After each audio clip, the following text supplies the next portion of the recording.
Kondisi bangunan ruang belajar di SDN Karangmekar 6 di Jalan Ratu Jaleha, Banjarmasin Timur sangat memprihatinkan. Padahal pihak sekolah telah mengajukan proposal ke Kementerian Pendidikan beberapa tahun lalu, namun ada kendala di data pokok pendidikan.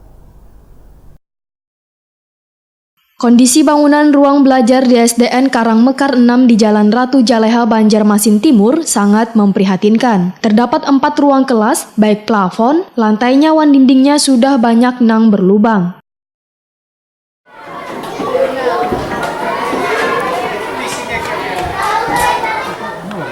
Siapa? Izinkan. Oh, benar.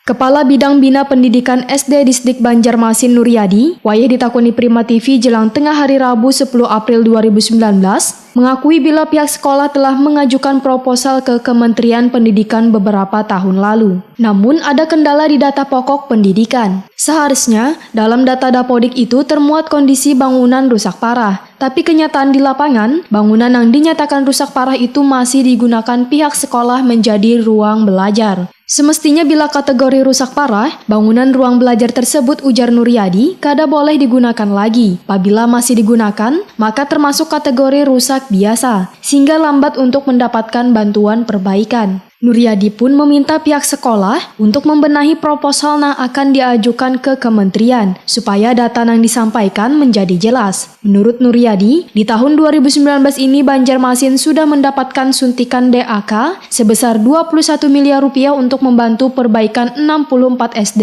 tapi SDN Karangmekar 6 Banjarmasin ini kada masuk dalam data untuk sekolah yang mendapatkan perbaikan dikarenakan kesalahan proposal tersebut. Walaupun demikian, pihaknya berjanji akan memprioritaskan perbaikan SDN Karangmekar 6 ini di tahun 2020 mendatang. Kementerian bahwa dikatakan itu kalau masih dipakai, dipergunakan itu tidak dikatakan rusak berat. Nah ini, sedangkan di lapangan kita kan melihat tahu sendiri ada kurang lebih 4 ruang kelas yang rusak berat menurut kita. Nah kita sudah berkoordinasi dengan kepala sekolah untuk pertama untuk dikosongkan bahwa itu dikatakan rusak berat. Memang itu sudah dikatakan kita rusak berat. Nah akhirnya ini miskomunikasi situ. Nah kemarin kita sudah ada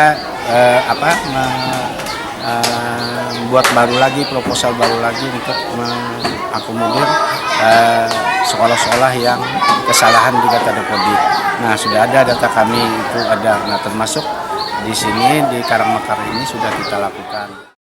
Nuryadi pun menyatakan sudah memanggil pihak sekolah meminta kada lagi mempergunakan ruang sekolah yang rusak. Untuk sementara, proses belajar mengajar diminta menggunakan sistem shift atau bergantian, sehingga data Dapodik yang dilihat oleh kementerian sesuai dengan data di lapangan.